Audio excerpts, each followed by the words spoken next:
오늘 기드온의 믿음에 대해서 말씀을 드리려고 합니다. 기드온은 혼돈의 시대 속에서 빛을 발했던 그런 인물입니다. 사사기는 혼돈의 시대였습니다. 그 이유를 사사기 21장 25절 그 마지막 부분에서 이렇게 말씀을 하고 있습니다. 그때 이스라엘의 왕이 없으므로 사람이 각기 자기의 소견에 오른 대로 행하였더라.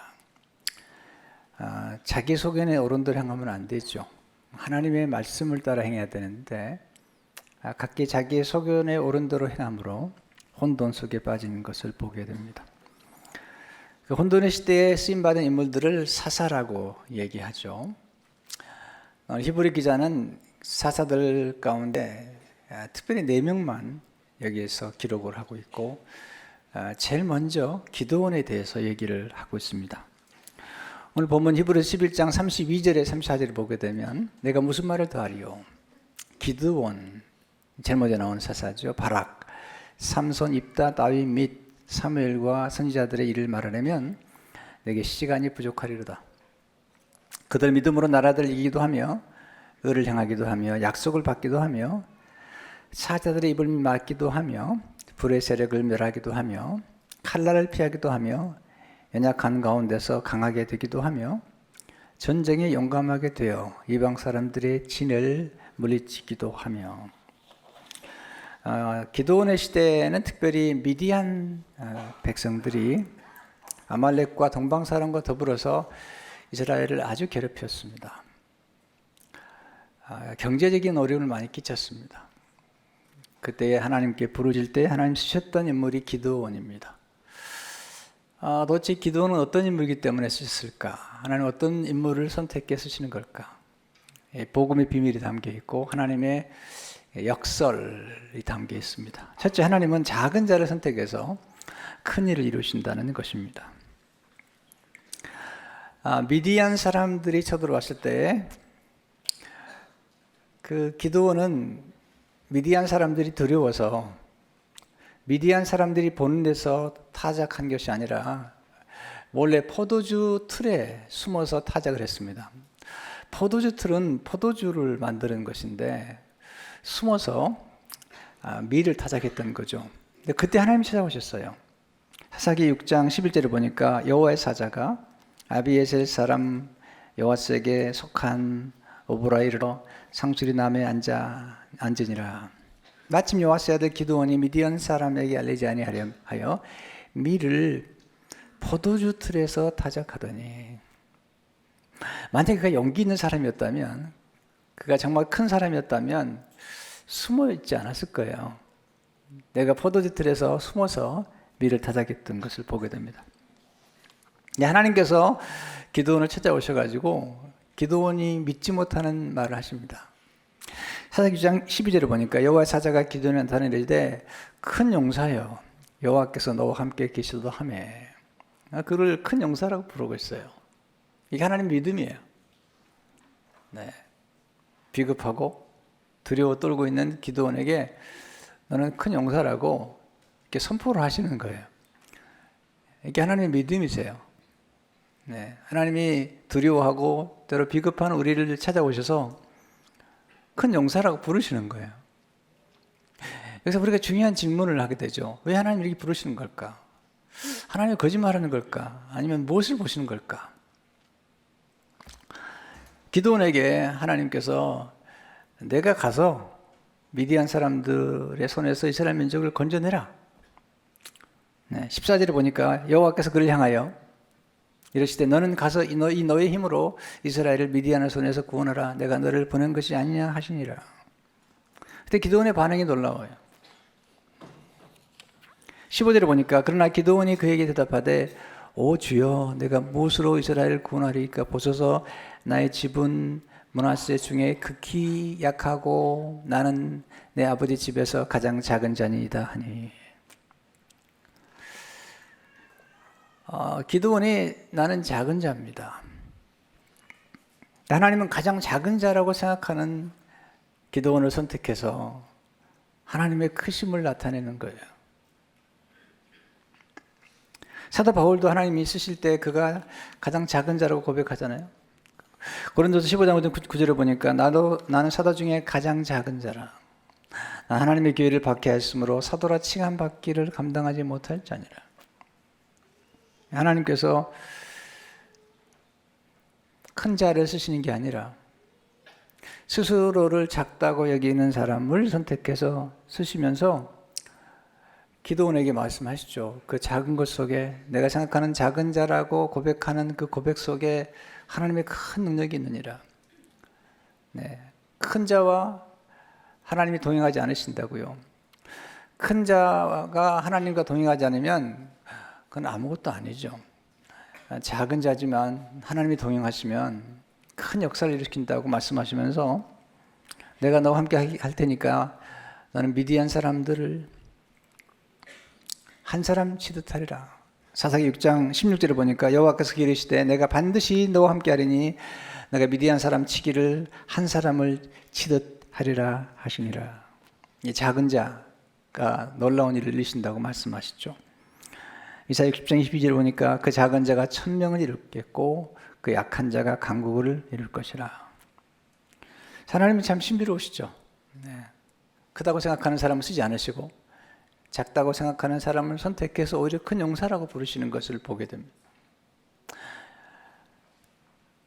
또 하나님은 오히려 많은 것을 작게 만들어서 쓰신다는 거예요. 기드온이 이제 하나님 부르심 받고 백성들을 군대로 초청했더니 32,000명이 모입니다. 하나님께서 말씀하시기를 너무 많다. 만약에 32,000명이 전쟁에 나가서 이기면 스스로 자랑할 거다. 스스로 자기를 자랑하면서 우리 힘으로 전쟁에 이겼다고 할 수 있다. 두려워 떠는 자들을 보내라. 32,000명 가운데 두려워 떠는 자를 보내니까 10,000명밖에 남지 않았어요. 하나님 말씀하세요. 10,000명도 많다. 나중에 300명만 남기고 다 보내라는 거죠. 여기서 우리가 중요한 하나님의 원리를 배웁니다. 하나님은 스스로 크게 여기는 자보다 스스로 작게 여기는 자를 사용하십니다. 하나님은 큰 것은 작게 만들어 사용하십니다. 30,000명 다 보내라는 거죠. 사실 미디안 군대가 쳐들어왔을 때 미디안과 아말렉과 동방 사람들은 지금 메뚜기처럼 많고 바닷가에 모래처럼 많다는 거죠.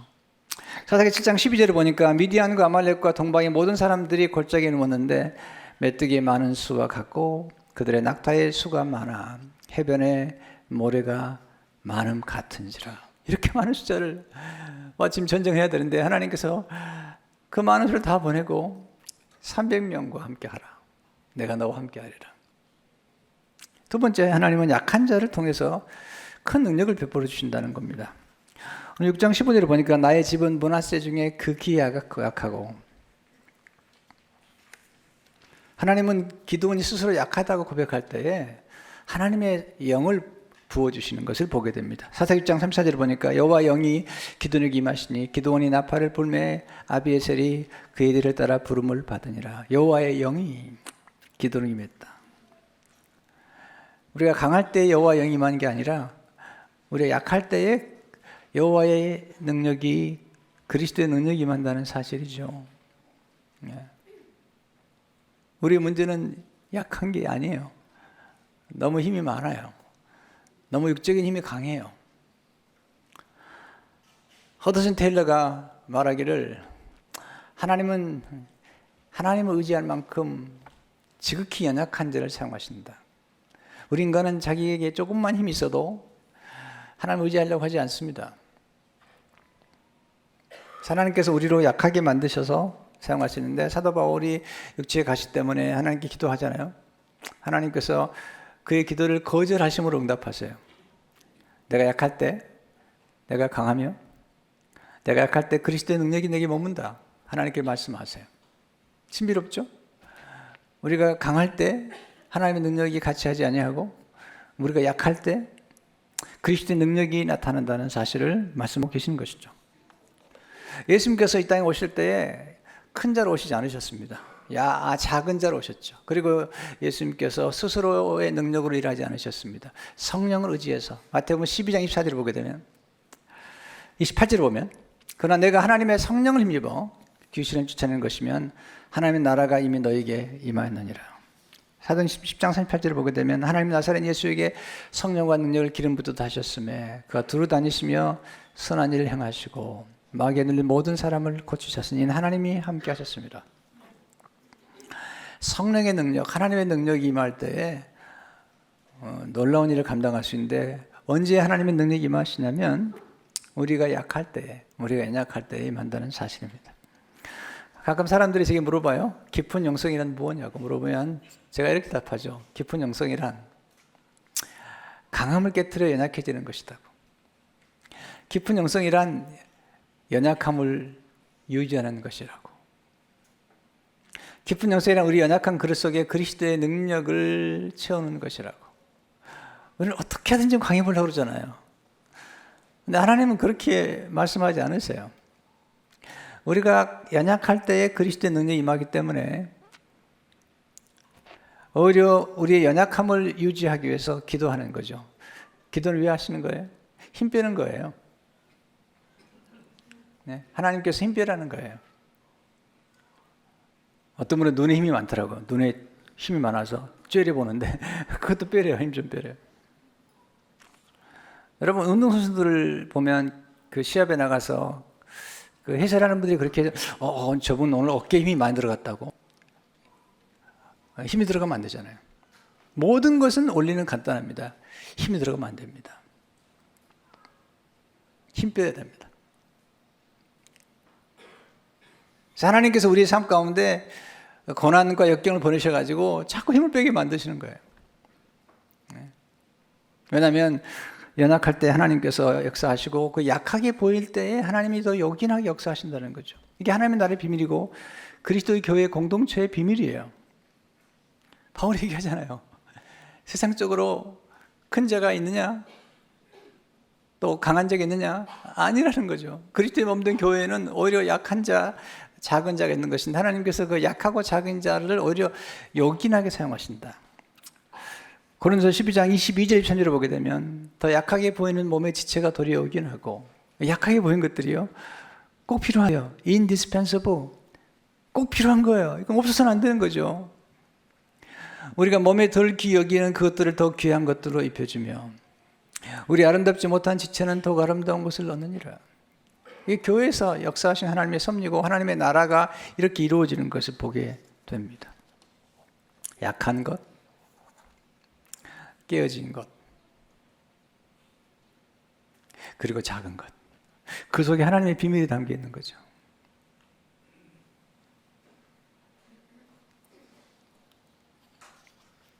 이번에 한국이랑 가서 제가 책을 한 권 보게 됐는데 한병철이라는 독일의 철학자입니다. 지금 독일에 활동하는 철학자신데 이분이 아주 작은 책자를 주로 쓰시는데 굉장히 깊어요. 작은데 깊어요. 이번에 그분의 책 가운데 아름다움의 구원이라는 책이 있어서 좀 읽어봤는데 아주 작은 책자지만 깊어요. 쉽게 넘어가지 않아요. 그는 이렇게 얘기합니다. 지금의 시대는 매끄러움의 시대다. 매끄러움을 아름답다고 얘기한다. 네, 스마트폰을 보라, 매끄럽다. 네, 텔레비전을 보라, 다 매끄럽대요. 그리고 여자들 얼굴을 보라, 다 매끄럽대요. 다 고쳐가지고.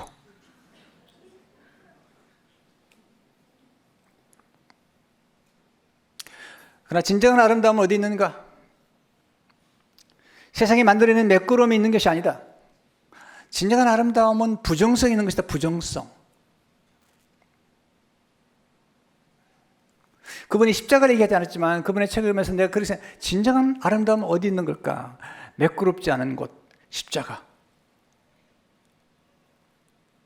상처투성이의 십자가. 깨어져 버린 십자가. 피로 얼룩진 십자가. 하나님은 그것을 가장 아름답다고 말씀하시는 거죠. 모든 상처를 다 매끄럽게 만들어버린 세상이 아니라 속에는 상처투성인데 겉으로는 그냥 발라내버린 그런 아름다움이 아니라 진정한 아름다움. 깨어짐 속에서 그리고 피 흘림 속에서 드러나는 진정한 아름다움. 그 아름다움이야말로 진정한 아름다움의 구원이라는 것이죠.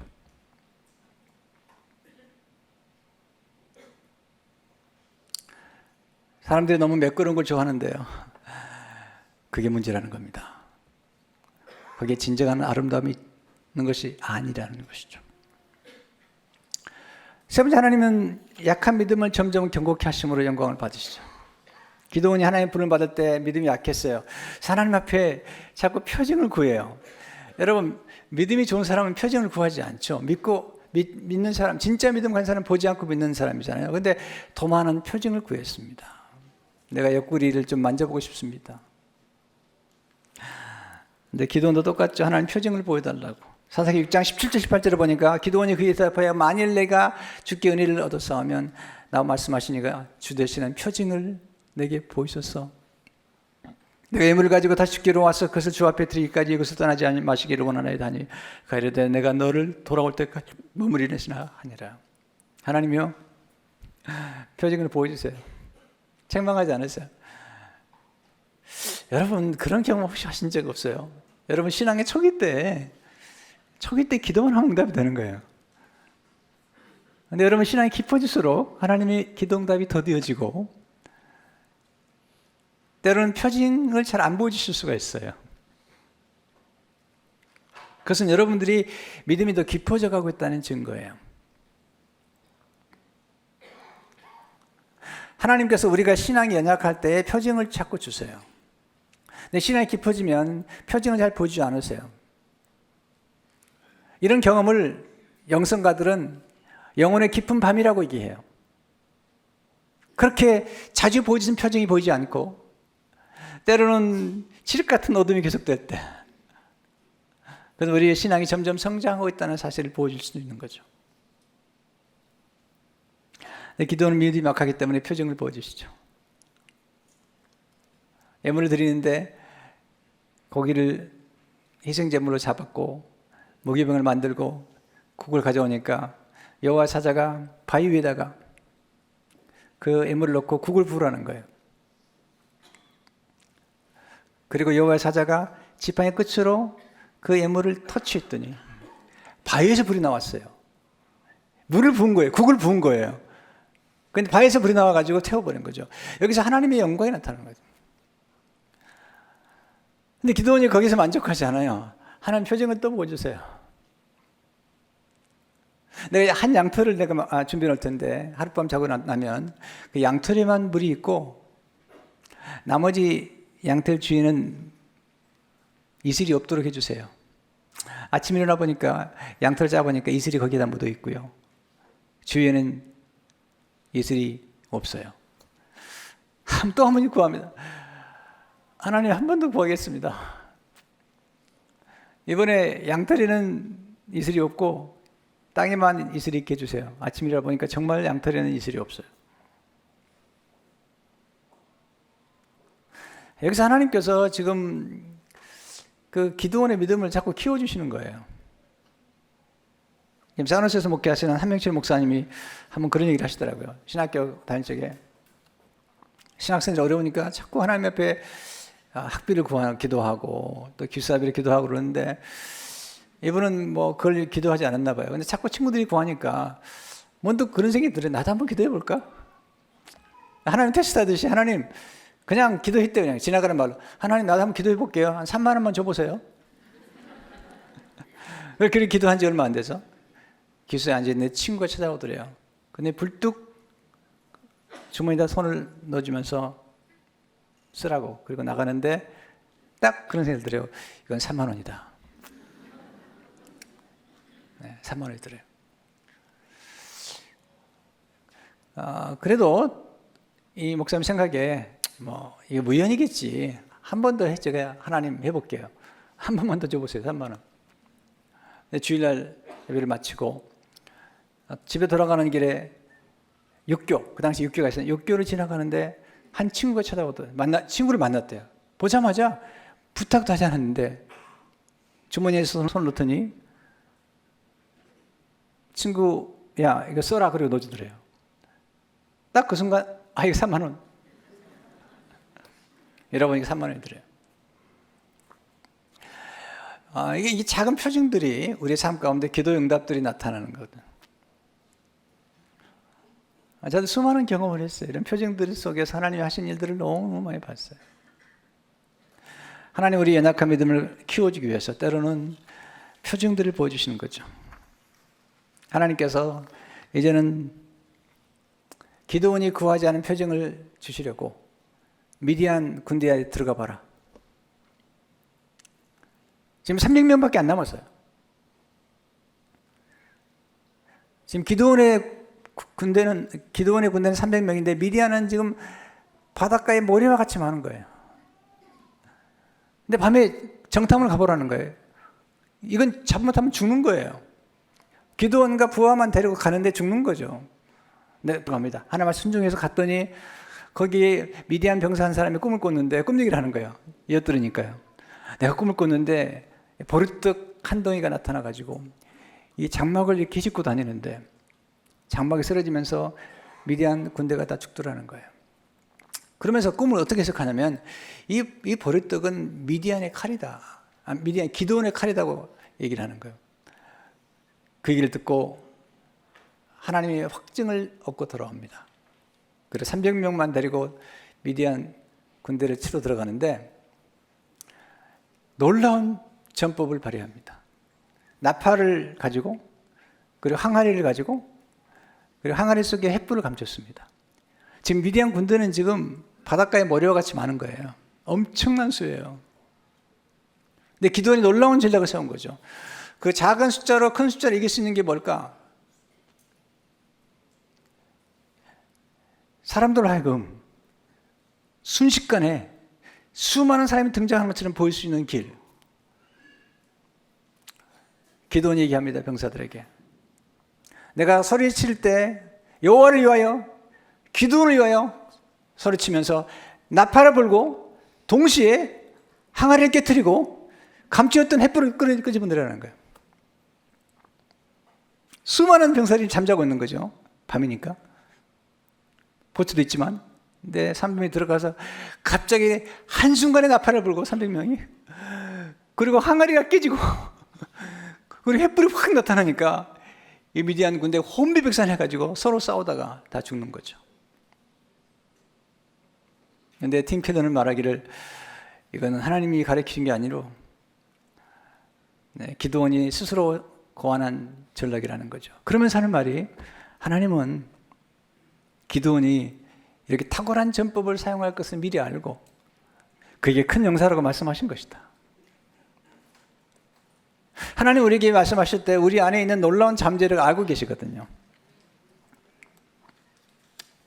왜 하나님께서 미디안 군대 안에 들어가가지고 그렇게 정탐하게 하셨을까요?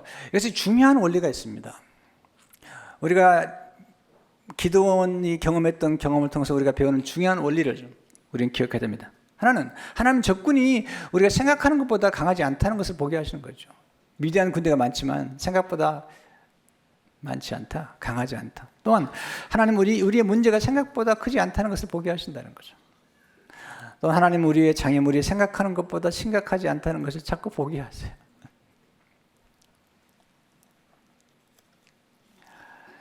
여러분 저 인생과 여러분 인생 가운데 지나간 날들 동안에 와 이건 큰 문제야, 와 이건 큰 장애물이야, 이건 큰 난관이야 생각할지 모르지만 하나님과 함께하고 난 다음에 돌이켜보니까 그 별거 아니었어요. 기드온이 경험하는 거죠. 바닷가의 머리처럼 메뚜기처럼 몰려온 미디안 군대를 보니까 나중에 별거 아니었어요. 더 놀라운 사실은 그들이 바다의 머리처럼 많이 왔기 때문에 그들이 서로 싸우는 동안에 서로 죽는 바람에 나중에 그들이 가져온 이 노량, 그들이 가진 물건들이 곡식이 다 그들의 것이 되는 거죠. 큰 문제가 큰 군대가 큰 재산을, 큰 축복을 가져온 거예요. 이게 하나님의 역설이에요. 문제가 크면 축복도 크다는 거죠. 하나님께서 우리 삶 가운데 이런 신비로운 방법으로 우리를 도우시는 거거든요. 그래서 기드온의 믿음에 대해서 히브리서 11장 32절 34절 보게 되면 기드온은 믿음으로 나라들 이기기도 하며 미디안 이겼잖아요. 아말렉 이겼잖아요. 동방나라 이겼잖아요. 연약한 가운데서 강하게 되기도 하며 그는 연약했잖아요. 전쟁에 용감하게 돼요. 이방 사람의 진을 물리치기도 하며 기드온의 믿음이 여기 나타나는 거죠. 그런데 기드온의 생애 가운데 가장 우리가 놀라운 것은 기드온은 우리에게 보여준 것은 하나님이 기드온을 통해서 구원과 평화를 선물로 주셨다는 거예요. 기드온이 이스라엘 백성을 구원하고요. 그리고 기드온이 사는 날 동안 40년 동안 그 땅에 평온을 했다는 거예요. 하나님 믿는 사람들에게 주신 축복, 첫째는 구원이고요. 또한 평온이죠. 기드온이 하나님을 만납니다. 그리고 하나님 봤기 때문에 죽을까 두려워하니까 하나님 말씀하시죠. 아니다. 죽지 않는다. 그때 기드온이 하나님의 이름을 부르는데 그 이름이 여호와 살롬이에요. 구약의 평강을 말씀하실 때 우리가 그렇게 자주 쓰는 여호와 살롬을 기드온을 통해서 고백하게 하시죠. 사사기 1장 24절을 보니까 기드온이 여호와를 위하여 그 제단을 쌓고 그것을 여호와 살롬이라 했더라. 이것이 오늘날까지 아비에셀 사람에게 속한 오보라에 있더라. 따라서 보세요. 여호와 살롬. 따라서 하나님 평강이시다. 네, 여호와 살롬. 이 진정한 구원과 진정한 평안을 주었던 분 누굴까요?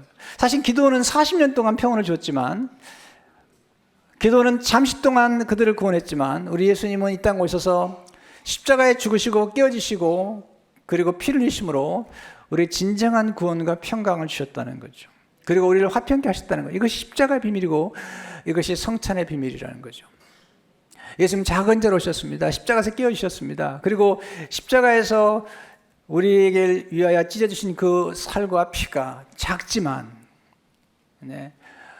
그 속에는 인류를 구원한 놀라운 능력이 그리고 우리의 모든 죄를 용서하시고 우리에게 진정한 평강을 주시는 그 평강의 비밀이 바로 그 작은 떡과 그 잔 속에 담긴 예수님의 살과 피에 담겨 있다는 것입니다. 오늘 여러분 가운데 나는 왜 좀 큰 자가 못 됐는가라고 생각할지 모르지만 아닙니다. 그렇게 생각하시면 안 됩니다. 하나님 작은 자를 더 요긴하게 사용하시고 왜 좀 난 강하지 못할까? 왜 연약할까? 제가 늘 그렇게 생각하거든요. 나는 왜 이렇게 약할까? 생각하는데 오늘 말씀은 약할 때 그리스도의 능력이 임한다는 사실을 말씀하고 있습니다. 하나님 우리의 믿음을 키워주고 계십니다. 오늘 이 말씀으로 힘과 능력을 얻으시는 여러분 되시길 주의 이름으로 축원합니다.